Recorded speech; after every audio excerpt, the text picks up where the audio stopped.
The Great Hall of the Galactic Council hummed with activity. 12 different alien species, each with their own unique biology and culture, gathered around the central projection. The blue and green planet rotated slowly in the holographic display. "So this is the new world we detected," said High Counselor Trell, his 4 eyes blinking in sequence. "Primitive, but rich in resources." Admiral Krex stepped forward. His gray skin reflected the blue light of the hologram, making him look even more imposing. As the military leader of the Council's unified forces, his opinion carried significant weight. "The inhabitants call themselves humans," Krex said, his voice deep and certain. "They've only achieved basic space travel in the last century. They fight among themselves constantly."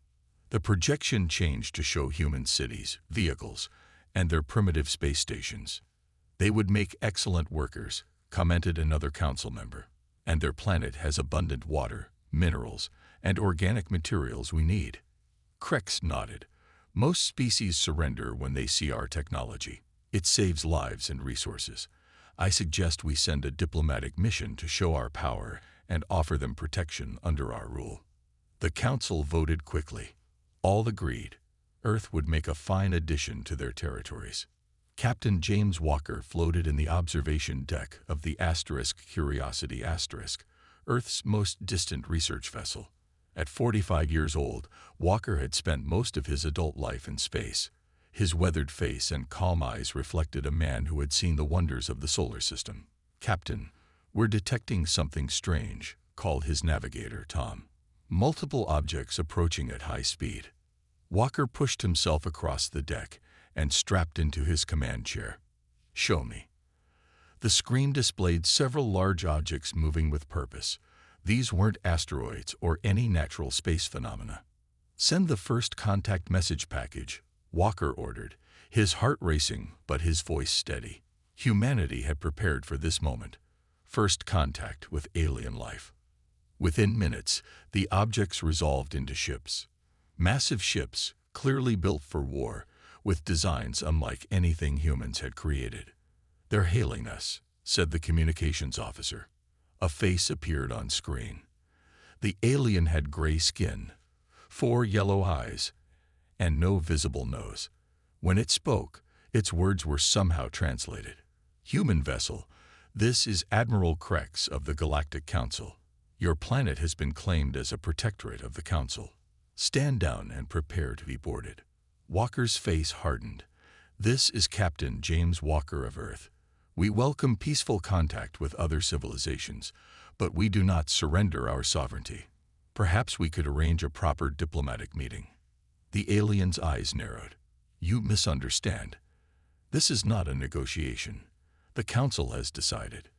Your primitive species has 2 options: serve under our protection or face elimination." Walker straightened in his chair.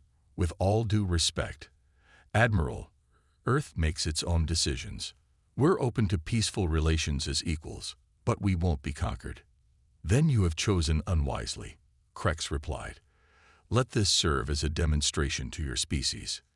The communication cut off. "Captain, they're charging weapons," Tom shouted. Walker looked at his crew of 12 men and women. People with families back on Earth. People who had trusted him. "Send the emergency message to Earth. Everything we've seen. Now," he ordered. His communications officer worked frantically. "Message away, sir." Walker nodded. "All hands. Emergency positions. Prepare for evasive."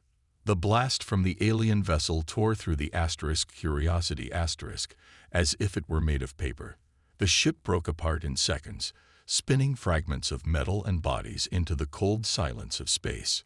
The last thing Walker saw was the emergency beacon launching automatically, carrying humanity's first and possibly last message about the Galactic Council. Admiral Krex watched the human ship explode with satisfaction. These humans would learn their place quickly, as all primitive species did. He had no way of knowing he had just made the biggest mistake in Council history. The emergency beacon from the Curiosity reached Earth 3 days later. In the United Nations Emergency Chamber, World leaders watched the final transmission from Captain Walker's ship in stunned silence. Admiral Marcus Stone stood at the back of the room, his face like granite. At 58, he had fought in wars across the globe.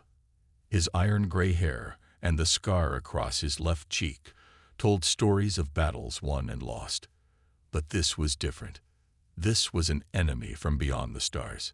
"They destroy our ship without warning," said the U.S. President, breaking the silence. "They expect us to surrender without a fight." "Then they know nothing about humans," replied the Russian leader. "We have never bowed to threats." Within hours, the world's powers set aside their differences. The Earth Defense Alliance was formed, with Admiral Stone appointed as Supreme Commander of all Earth's military forces. Stone walked into his new headquarters, a converted military base deep underground. Screens displayed the frantic activity around the globe as Earth prepared for war. "Admiral, you need to see this," said his aide, Lieutenant Ross. "We're detecting multiple large ships entering our solar system." Stone's eyes narrowed. "How long until they reach Earth?" 2 days, sir." Stone nodded. "Then we have 2 days to prepare a welcome they won't forget." Dr. Emily Reed hunched over the fragment of alien metal. Her lab, once a peaceful research facility, now buzzed with military personnel and desperate scientists working around the clock. "The molecular structure is unlike anything we've seen," she said to the team. "But it's not magic. It's science, and we can understand it." At 40, Reed had been the leading expert in advanced materials. Now she was humanity's best hope for understanding alien technology before it was too late. "Dr. Reed," called a young assistant. "The Admiral is here." Stone entered the lab, his uniform crisp despite not having slept in 30 hours. "Please tell me you have something," he said. Reed nodded. "Their ship fragments show advanced shields that can deflect energy, but they might be vulnerable to kinetic weapons, physical impacts. Old-fashioned bullets and missiles?" Stone asked. "Sometimes the oldest solutions are the best ones," Reed replied with a tired smile. 3 alien ships entered Earth orbit exactly as predicted. Smaller craft descended toward major cities, landing in open spaces. The message was broadcast globally in perfect English. "People of Earth, the Galactic Council offers you protection and guidance. Your primitive wars and suffering will end. Resist and face destruction. You have 30 Earth days to surrender your governments to Council authority." In Washington, D.C., a tall, gray-skinned alien stood before the United Nations delegates. Admiral Krex looked down at the humans with 4 yellow eyes that showed no emotion. "Your Captain Walker chose defiance and paid the price. Be wiser than him," Krex said smoothly. "The Council has incorporated hundreds of species. Most serve happily under our rule." The Secretary General stood. "And those who refused?" Krex's upper eyes blinked slowly. "There are none. All species eventually understand the benefits of Council rule." From the back of the room, Admiral Stone watched. He noted how the alien stood, how it moved, searching for weaknesses. "We will consider your offer," said the Secretary General. "We request the full 30 days to discuss among our people." Krex nodded. "A wise choice. We will await your answer." As the alien delegation departed, Stone approached the world leaders. "They expect surrender," he said quietly. "They're confident." "That's good." "Good?" asked the Chinese premier.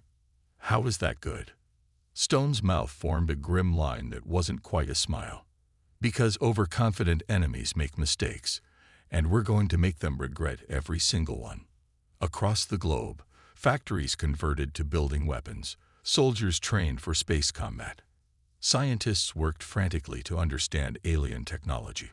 And in orbit, Admiral Krex watched with amusement, completely unaware that he had just challenged the deadliest species in the galaxy. The 30 days passed quickly. On Earth, factories worked nonstop. Missiles were fitted with new guidance systems. Old nuclear weapons were modified for space combat.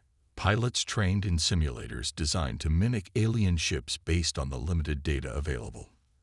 Admiral Stone stood on the bridge of the Defiance Earth's first true warship. It had been a cruise liner just 28 days ago. Now it bristled with weapons and housed a crew ready for war. "Admiral, the alien fleet is moving," reported his tactical officer. "They're forming attack positions." Stone nodded. He had positioned Earth's small fleet behind the moon, hidden from the aliens' direct view. "They expect us to be waiting in Earth orbit," Stone said. "Let's surprise them." Admiral Krex stood proudly on his command ship. The deadline had passed with no word from the humans. As expected, he told his officers, "They hope we were bluffing. Now we will show them the price of defiance." His fleet of 15 warships moved toward Earth. Each ship could destroy an entire city. The humans had nothing that could match Galactic Council technology. "Sir," called his sensor officer, "we're detecting no human ships in defense position." Krex frowned. "Have they abandoned their orbital stations?" "No, sir. The stations are still there, but unmanned." This was unusual. Most species gathered whatever ships they had in a last futile defense of their homeworld. "Perhaps they are more cowardly than we thought," Krex said. "Begin landing procedures for the first wave of occupation forces." Behind Earth's moon, Stone watched the alien fleet's movement on his screens. "They've taken the bait," he said. "They think we've given up. All ships, execute Plant Thunder."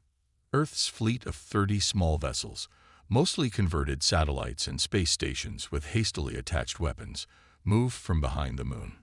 They accelerated toward the alien ships from behind. On the Defiance Dr. Reed stood beside Stone. "The nuclear warheads have been modified as you requested," she said. "They'll emit an electromagnetic pulse before detonation that should disrupt their shields for 1.3 seconds. Stone nodded. "That's all we need." Krex was preparing the announcement of Earth's surrender when alarms blared across his bridge. "Sir, human vessels approaching from behind the moon." Krex spun around.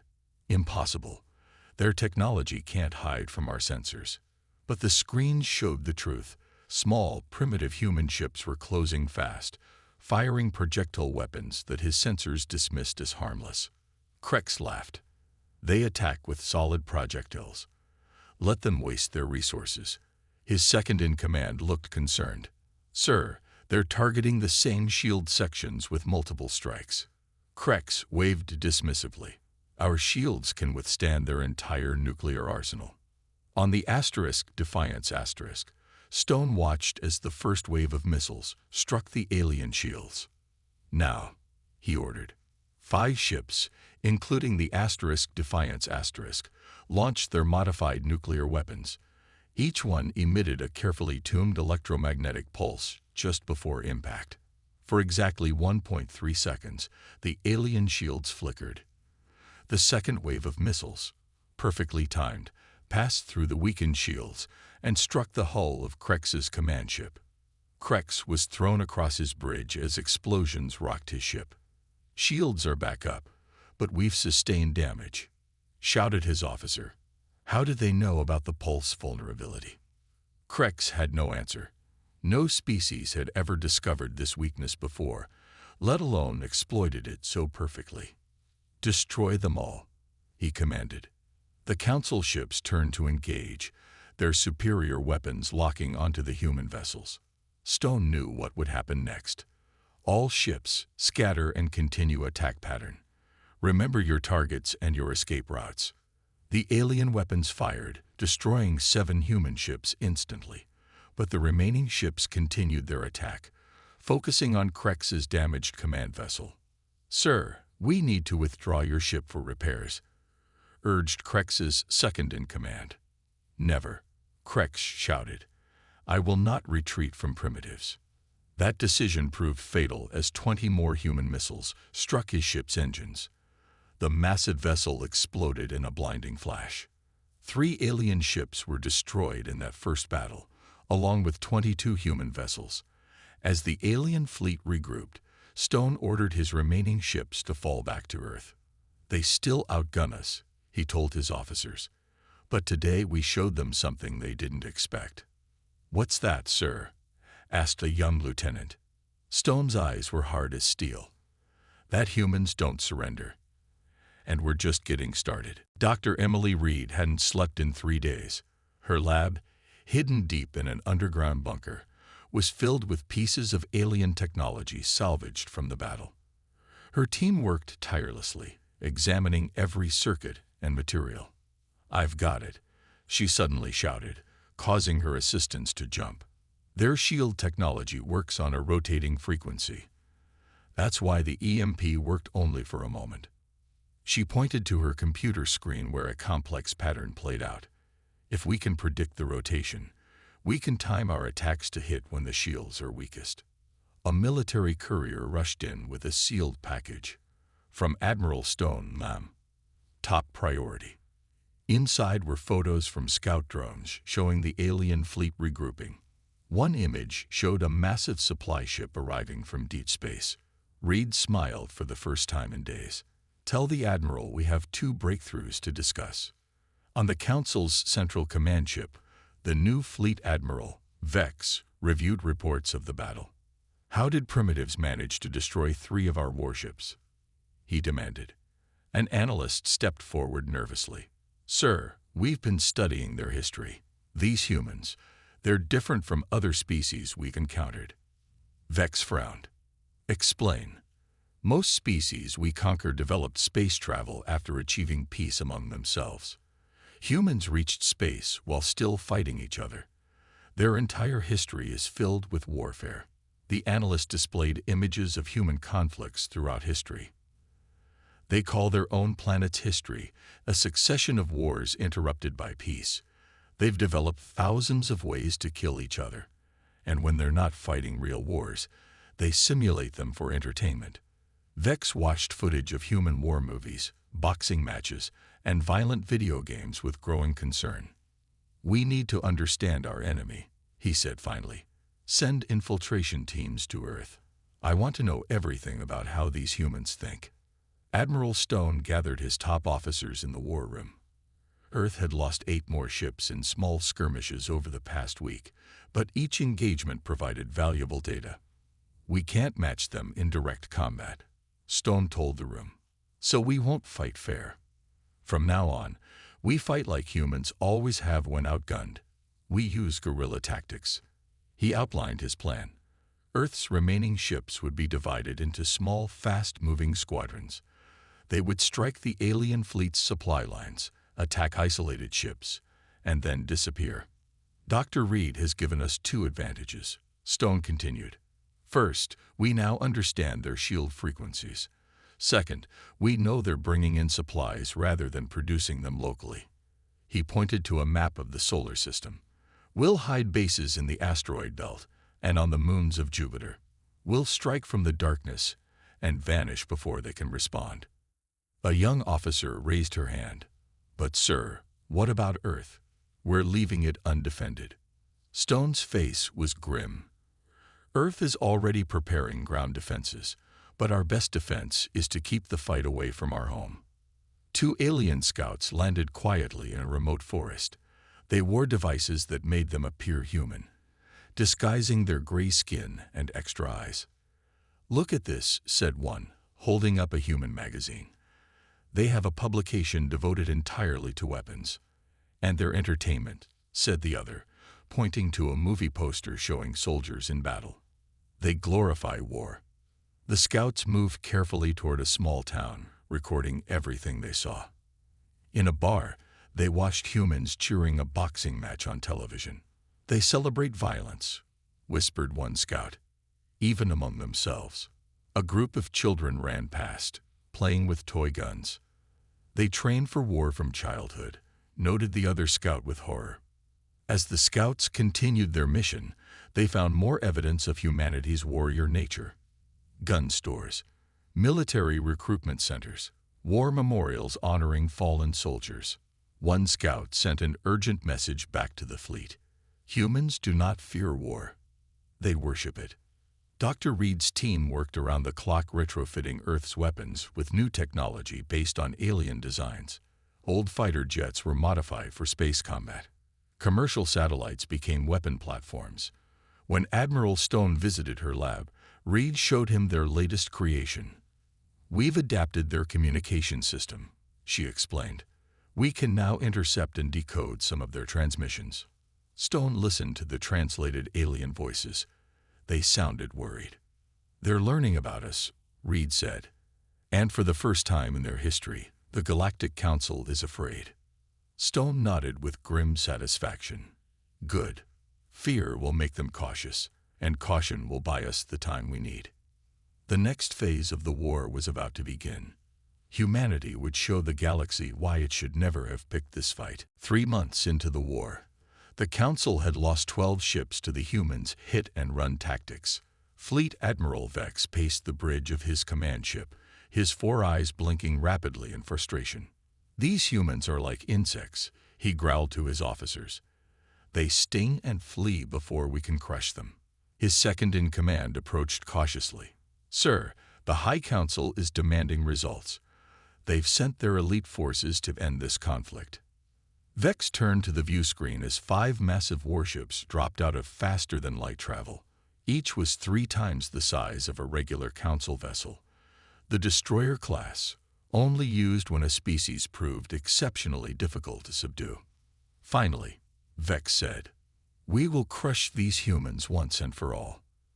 In the underground factory beneath what was once Detroit, Admiral Stone watched the first human-designed battleship near completion. Unlike the converted civilian vessels they had been using, this ship was built for war from the ground up. "We've incorporated everything we've learned from the alien technology," Dr. Reed explained as they walked through the massive construction area. "The Vengeance has shields based on their design, but improved with our modifications." Stone nodded approvingly. "How many more are under construction?" 5 more at facilities around the world," Reed replied. "But the Vengeance will be ready for battle in 3 days." A lieutenant rushed up to them, face pale. "Admiral, our long-range scanners have detected 5 new alien ships entering the system." They're enormous, sir." Stone's face hardened. "They're escalating. Send word to all our forces to fall back to defensive positions. The real battle is about to begin." The Council's elite ships moved toward Mars, where humans had established their forward base. The lead destroyer, commanded by the legendary General Drax, launched a devastating first strike. The human base on Mars erupted in explosions as energy weapons more powerful than anything seen before tore through the defenses. Hundreds of Earth personnel were killed instantly. "Base destroyed, General," reported Drax's tactical officer. Drax, a battle-scarred veteran with 6 eyes instead of the usual 4, grunted with satisfaction. "Broadcast the footage to Earth. Let them see what awaits them." On Earth, Stone watched the destruction of the Mars base with a heavy heart but cold determination. "They think this will break us," he said to his officers. "They don't understand humans at all." He turned to his communications officer. "Send this message to all Earth forces. Mars will be avenged." Within hours, the Vengeance launched ahead of schedule. Stone stood on its bridge, looking at the stars through the viewport. "Set course for Jupiter's moons," he ordered. "It's time for Operation Hornet's Nest."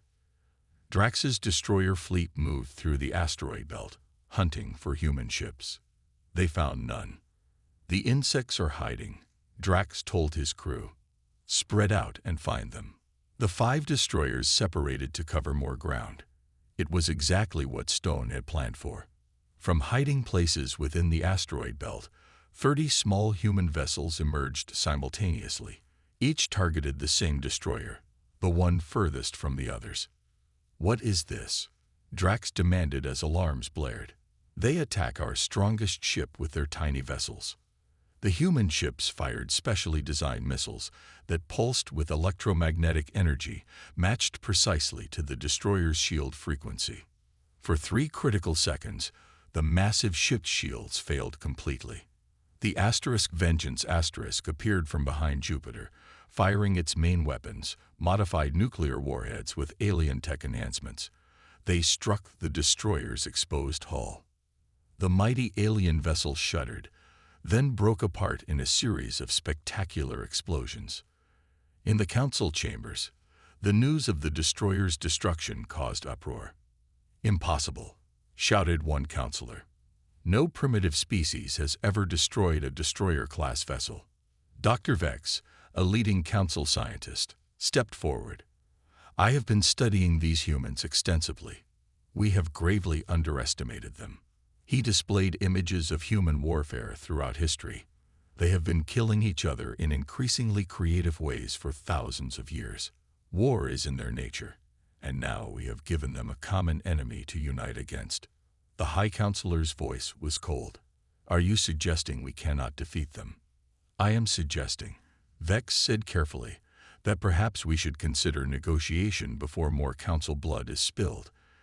These humans, they will not stop. Even if we destroy their planet, survivors will hunt us for generations." His words hung in the air as the council faced an uncomfortable truth. For the first time in their history, they might have picked a fight they could not win. 6 months into the war, the balance of power was shifting. Earth had lost the Mars base but gained valuable knowledge. In underground factories across the planet, humans worked tirelessly building ships with technology that merged human ingenuity with reverse-engineered alien systems. Admiral Stone studied the holographic display in the war room beneath the Rocky Mountains. It showed the positions of all known alien vessels and Earth's growing fleet. "They've pulled back to regroup near Saturn," Stone noted. "General Drax lost another destroyer last week. Their elite forces aren't used to an enemy that adapts so quickly." Dr. Reed pointed to a flashing marker on the display.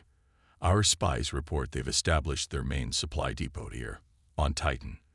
Everything they need comes through this moon." Stone's eyes narrowed. "Then that's our target." On the Council's command ship, General Drax faced a communication from the High Council. The faces of the 12 Council members showed varying degrees of concern and anger. "Explain how primitives have destroyed 2 destroyer-class vessels," demanded the High Counselor. "These ships have subdued entire civilizations without a single loss." Drax stood stiffly. "These humans are unlike any species we've encountered. They don't follow normal battle protocols. They use suicide tactics, sacrificing their own to damage our ships." Dr. Vex stepped into view. "If I may speak, council members, my research suggests humans evolved as pack hunters who will sacrifice individuals for group survival. They call it heroism and honor it above all else." The council members murmured among themselves. This concept was alien to their thinking. Furthermore, Vex continued, "Humans show remarkable adaptability. They've already incorporated our technology into their weapons. At this rate, they'll soon match our capabilities." "Enough," Drax growled. "I have concentrated our forces at Titan. The humans cannot penetrate our defenses there. When they try, we will crush them once and for all." The High Counselor's eyes blinked slowly. "See that you do, General." The Council's patience grows thin. Stone addressed the captains of Earth's 20 new battleships. These officers were the best of the best, survivors of earlier battles who had proven their skill and courage. "This will be our largest operation yet," Stone told them. "The alien supply depot on Titan is our target. Destroy it, and their fleet will be stranded without resources." He turned to Captain Lisa Miller, commander of the Vengeance *. At 35, she was young for such responsibility, but had shown exceptional tactical brilliance. "Captain Miller will lead the first attack wave," Stone continued. "The second wave, under my command in the Retribution *, will strike when they commit their reserves." The captain studied the battle plans carefully. Every detail had been considered, including multiple contingencies. "What about civilian casualties, sir?" asked one captain. "Our intelligence suggests they use slave labor from conquered species." Stone's face showed the weight of his command. "We'll target military installations only." Dr. Reed has developed scan technology to identify non-combatant life signs. Avoid those areas if possible. He looked at each captain in turn. Make no mistake, this battle will determine the course of the war. Earth is counting on you. On Titan, the Council's supply depot hummed with activity. Ships arrived and departed constantly, bringing resources from across the galaxy to support the war effort. In the command center, the base commander received an urgent message. Multiple human ships approaching, sir. At least 20 vessels of significant size. The commander smiled. General Drax predicted this. Alert our defense fleet. The humans have finally made a mistake, attacking our strongest position. 3 destroyer-class vessels and 15 standard warships moved to intercept the human fleet. Captain Miller watched the alien fleet approaching on her view screen. Right on schedule, she said calmly. Execute Phase 1. The human battleships split into 3 groups, attacking from different angles. The alien fleet responded by dividing as well. From behind one of Saturn's smaller moons, Admiral Stone watched the battle unfold. The aliens were reacting exactly as predicted. Launch Phase 2, he ordered. The Retribution along with 10 more battleships and 30 smaller vessels, emerged from hiding and accelerated toward Titan. They bypassed the ongoing battle entirely, heading straight for the supply depot. General Drax, watching from his command ship, realized too late that the first attack was a diversion. "It's a trap," he shouted. "Return to defend the depot." But his ships were already engaged with Captain Miller's forces, who fought with desperate intensity to keep them occupied. Stone's fleet struck the supply depot with overwhelming force. Precision strikes targeted fuel storage, weapons caches, and shipyard facilities. The depot erupted in massive explosions that were visible from Earth's telescopes. As Drax's ships disengaged to defend the depot, Captain Miller gave her final order. All ships, execute Operation Hammer. Every human vessel fired its main weapons simultaneously at the lead destroyer. The combined firepower overwhelmed even its mighty shields. The massive ship broke apart, taking General Drax with it. The Battle of Titan lasted 14 hours. When it ended, the Council had lost their main supply depot, 3 destroyers, and 7 standard warships. Earth had lost 6 battleships and numerous smaller vessels, thousands of brave humans who gave their lives to turn the tide of war. Admiral Stone sent a simple message to the remaining alien fleet. "We didn't start this war, but we will finish it. You can leave our system now, or you can die here.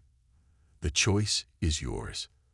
For the first time in Council history, their mighty fleet began to retreat. The Grand Chamber of the Galactic Council buzzed with angry voices. For the first time in 10,000 years, the Council faced a military defeat. 4 of the 12 Council species had already withdrawn their forces from the conflict, unwilling to lose more ships and lives. The High Counselor called for order. Dr. Vex will present his final report on the human situation. Dr. Vex stepped forward, his gray skin paler than usual from exhaustion.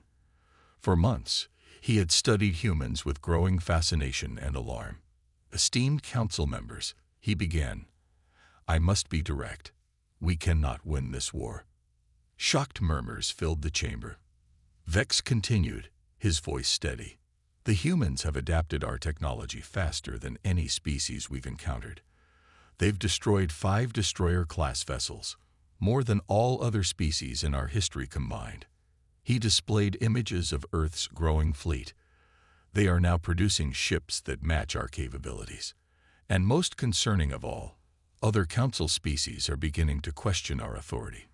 The High Counselor's 4 eyes narrowed. "Are you suggesting we surrender to primitives?"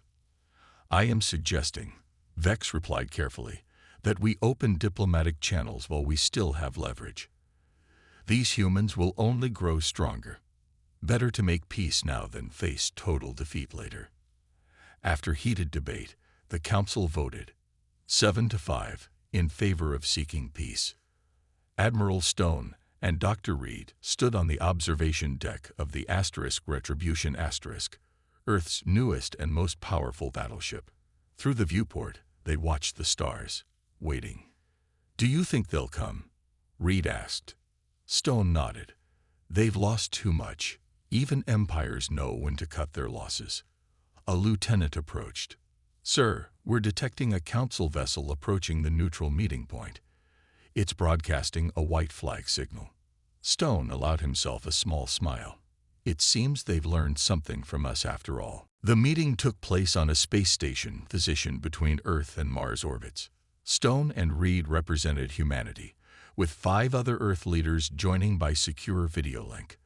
The Council sent Dr. Vex and 2 other diplomats. "We propose a ceasefire," Vex stated, his translator converting his words to perfect English. "All Council forces will withdraw from your solar system immediately." Stone's face remained impassive. "And in return, you will cease attacks on Council vessels and territories." Stone exchanged glances with Reed, then addressed the alien diplomats. "Not enough. You attacked us without provocation. You destroyed our research vessel. You killed Captain Walker and his crew without warning." He leaned forward. "Earth demands recognition as equals, reparations for damages, and a formal apology from the Council." The alien diplomats conferred quietly before Vex spoke again. "The Council has never apologized to any species. The Council has never been defeated by any species," Stone replied coldly. "Until now." After 3 days of tense negotiations, an agreement was reached. The Council would recognize Earth as a sovereign equal, pay reparations, and formally apologize for the unprovoked attack. In return, humans would cease hostilities and share certain technological innovations. 1 month later, Admiral Stone stood before the United Nations alongside Dr. Reed. On the screen behind them, the terms of peace were displayed for all to see. "Today marks a new chapter in human history," Stone told the assembled world leaders. "For the first time, humanity takes its place among the stars not as subjects, but as equals." Dr. Reed stepped forward. "The technology we've developed during this conflict will now serve peaceful purposes. Faster than light travel, advanced medicine, clean energy, all are now within our reach." In the back of the room, a reporter asked, "What happens now with the Galactic Council?" Stone's face remained serious. "Earth has been offered membership as the 13th Council species. We have accepted with conditions." 6 months later, Dr. Vex stood in the Council's historical archive, updating the official records. Under species classification, he created a new entry for humans. He wrote, "Classification: extremely dangerous. The only species to successfully resist Council integration. Approach with caution. Suggested diplomatic strategy: respect and equal treatment." After a moment's thought, he added one final line: "Under no circumstances provoke conflict with humans. They are, without question, the deadliest species in the galaxy." As he finished, a human delegation entered the archive chamber. Ambassador Walker, daughter of the late Captain James Walker, nodded respectfully to Vex. "Studying our history, Doctor?" she asked. "Learning from it," Vex replied. "Your father would be proud of what humanity has accomplished." Walker smiled. "He always said humanity's greatest strength wasn't our weapons or technology, but our determination. When pushed, we don't back down. A lesson the galaxy won't soon forget."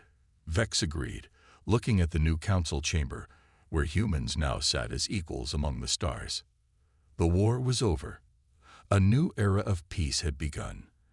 And throughout the galaxy, countless species learned the most important lesson in cosmic politics: never pick a fight with humans.